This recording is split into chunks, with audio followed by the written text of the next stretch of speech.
సభా సరస్వతికి నమస్కారం. నా ప్రాణానికి ప్రాణమైన తెలుగు ప్రేక్షక దేవుళ్ళందరికీ నమస్కరిస్తూ, నన్ను 48 సంవత్సరాలుగా సినిమా ఇండస్ట్రీలోనే ఉండడానికి కారణమైనటువంటి నా ప్రెస్ సోదరులందరికీ హాయ్ హాయ్ చెప్తూ, ఎందుకంటే అంత బ్యాచ్ మారిపోయింది, యంగ్స్టర్స్ వచ్చేసారు ఎక్కువ. ఇట్టండి ముసలోడు ఎవడు తప్ప 30 ఏళ్ళ నుంచి కలిసే ఉన్నాం లేరా మనం. ఇవాళ యాక్చువల్గా భలే అవకాశం దొరికింది. నా స్వామి రంగ ఇంతకాలానికి మా స్వామి దొరికాడు. ఈయన స్వామి స్వామి అని పిలిచేవాళ్ళం. ఫ్లాష్ బ్యాక్లు ఏం గుర్తులేవా? సినిమా ఇండస్ట్రీలో అనేక మంది హీరోలు అవ్వడానికి అద్భుతమైన కేవలం మ్యూజిక్తో పెద్ద పెద్ద హీరో రజనీకాంత్, కమల్ హాసన్, రాజేంద్ర ప్రసాద్ ఎవడెవడు అందరినీ హీరోలను చేసి పారేసింది ఆయన. జస్ట్ మ్యూజిక్తో. గుర్తులేదా? నా ఫస్ట్ హీరోయిన్ సినిమా ఆడకపోయినా ఈనాటికి మర్చిపోలేని గోపెమ్మ చేతిలో గోరుముద్ద, రాధమ్మ చేతిలో వెన్న ముద్ద, రామోజీ ఫిల్మ్ సిటీ వారు తయారు చేసిన దాంట్లో నేను హీరోగా యాక్ట్ చేశాను. కానీ ఆ పాటలు అజరామరం. సరే, ఆయన కోపం వచ్చింది. ఏంట్రా నేను ఇంత కష్టపడి చేస్తే ఈ సినిమా సరిగ్గా ఆడలేదంటారా? నెక్స్ట్ ఏం సినిమా చేశాను చెప్పండి, దమ్ముంటే చెప్పండి. Thank you very much. ఇంకెవరు లేడీ ఏంటారు అనుకున్నా, అంత కుర్రలేనేమో అనుకున్నా. Lady styler. నా జన్మలో ఈ రోజున వారి ముందు చెప్తున్నాను, నేను నాకు అవకాశం దొరికింది అందుకని చెప్తున్నా. ఈ అవకాశం ఆయనతో రాదు మాకెప్పుడు. కానీ వాళ్ళు చెప్తున్నా, సార్ ప్రేమించి పెళ్ళాడు సినిమా తర్వాత ఆత్మహత్య చేసుకుందాం అనుకున్న నేను, అంతకుముందు డబ్బింగ్లు చెప్పేవాడిని, డబ్బులు వచ్చాయి, డబ్బింగ్ డబ్బులతో మద్రాసులో ఇల్లు కట్టే.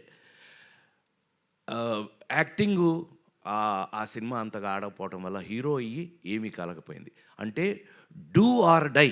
లేడీస్ టైలర్ సినిమా కనుక ఆడకపోతే దండేసి దండం పెట్టేవాళ్ళు ఇప్పటికి. సో రాజేంద్ర ప్రసాద్ లేడు.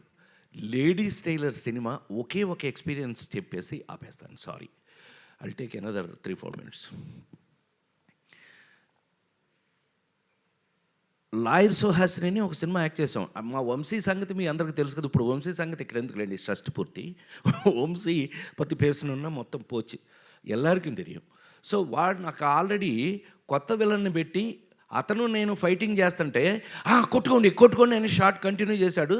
వాడు ఎరగొట్టి నన్ను సైకిల్ మధ్యలో కాలేసి తొక్కేసి కాలు ఇరిగిపోయింది, ఫ్రాక్చరు.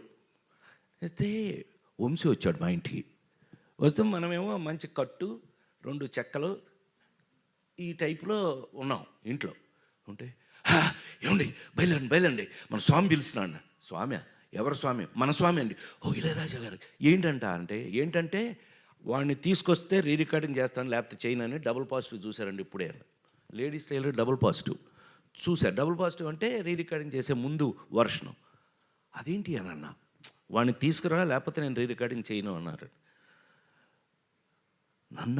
నన్ను ఈ స్టేజ్లో నేను రానిపోవాలన్నా, బాబు నీకు దండం పెడతాను, ఆయన అక్కడ రికార్డింగ్ చేయడానికి లేడీస్ టైలర్ రెడీగా ఉన్నారు, మీరు రాలేదనుకోండి సచ్చింది గొర్రె. ప్రసాద్ ల్యాబ్లో అలా కూర్చోవటమే నా పని అయిపోయింది. పైగా ఆ సినిమా ఎంతో కష్టపడి చేసాం, లేడీస్ టైలర్ సినిమాని. సో అవన్నీ ఈ పీత కష్టాలు పీత అన్నట్టు సరే తిట్టుకుని, షార్ట్స్ ఉన్నాయి అయినా పర్లేదని ఆయన పిలిచారు అని చెప్పి ఆ స్ట్రెచ్తో నేను అక్కడికి వెళ్తే స్వామి థియేటర్ బయట నిలబడి ఉన్నారు ఇలాగే. అప్పుడు ఇంతే ఇప్పుడు ఇంతే, తెల్ల మల్లెపూలాగానే ఉంటాడు కానీ ఇలా నిలబడి ఉంటే నేను అందులోంచి కారు, ఏమైందిరా అన్నాడు. ఆయనకి ఎంత ప్రేమ నా మీద యాక్టర్గా వచ్చింది అని అంటే రా అన్నాడు ఆయన. ఏమైందిరా? వీడే ఎరగొట్టాడన్న వంశీని చూపించి. ఎందుకురా ఎరగొట్టాడంటే షార్ట్లో ఏదో జరిగింది అందుకనే. ఎరా నువ్వు అంత బాగా యాక్ట్ చేస్తావా?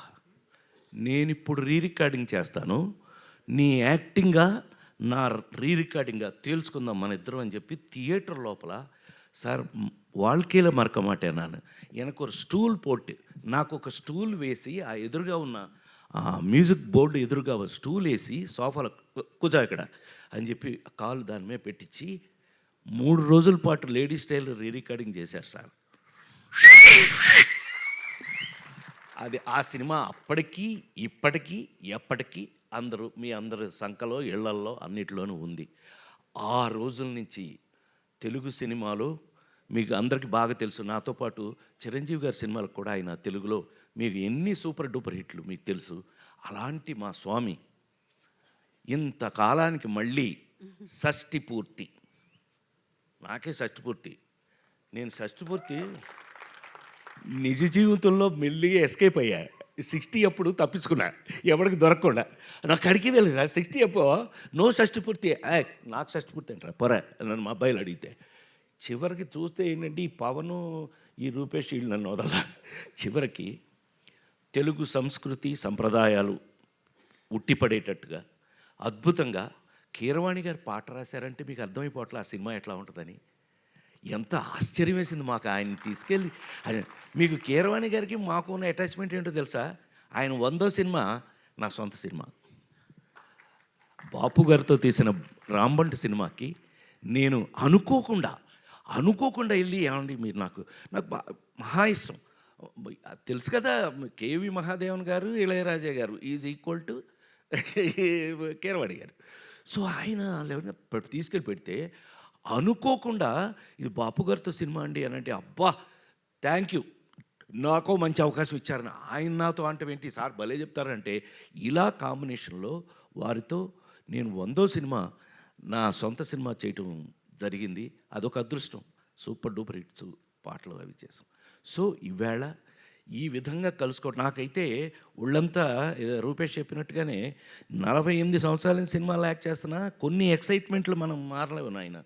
కొన్ని ఎక్సైట్మెంట్ జీవితకాలం భగవంతుడు అంతే, భగవంతుడు ఇచ్చిన వరాలు సార్.